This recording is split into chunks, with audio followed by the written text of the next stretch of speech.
Adam et Amelia formaient un couple uni, mais leur vie commune fut marquée par une lutte contre l'infertilité. Pendant 5 longues années, ils cherchaient désespérément des solutions médicales, multipliant les traitements sans succès. Chaque échec était un coup dur, ébranlant les fondements de leur amour. Pourtant, une lueur d'espoir apparut lors de la 5e année de leur mariage. Amelia attendait un enfant. L'annonce de cette grossesse tant espérée remplit leur cœur de joie et d'un timide optimisme. Mais l'histoire ne s'arrêtait pas là. Leur foi en Dieu devint un pilier les soutenant dans cette période heureuse mais délicate. Adam et Amelia, profondément spirituels, voyaient ce miracle comme un cadeau divin. Ils nommèrent leur futur fils, Léo, avec le vœu qu'il devienne fort comme le lion qu'il évoquait.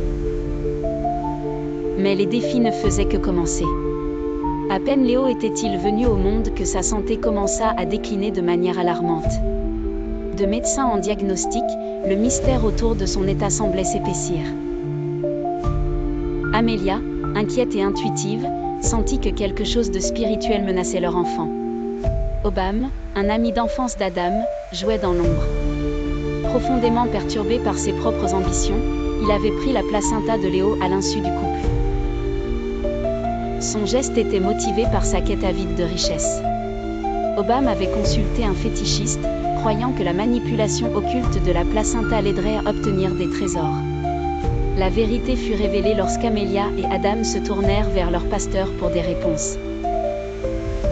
Ce dernier leur expliqua que le rituel empreint d'une sombre aura avait des conséquences néfastes. Les parents, troublés et déterminés, décidèrent de confronter Obam. Lors de l'affrontement, Obam, acculé, confessa sa trahison. Mais son acte délibéré scella son sort. Loin d'obtenir la richesse tant convoitée, son ardeur aveugle le conduisit à sa propre destruction spirituelle. Peu après, il mourut dans un état de tourment intérieur. En quête de repentir et de rédemption, Adam et Amelia s'engagèrent dans une prière intense auprès de leur communauté. Grâce à cette communion divine, Léo retrouva peu à peu sa santé et son sourire retrouvé devint un symbole de leur victoire sur l'adversité. Cette expérience changea profondément Adam et Amelia. Bien que Léo se soit rétabli, les cicatrices laissées par cette trahison ne s'effaceraient jamais. Leur foi était restaurée et fortifiée, et ils comprirent l'importance de respecter les coutumes spirituelles et culturelles de leur peuple.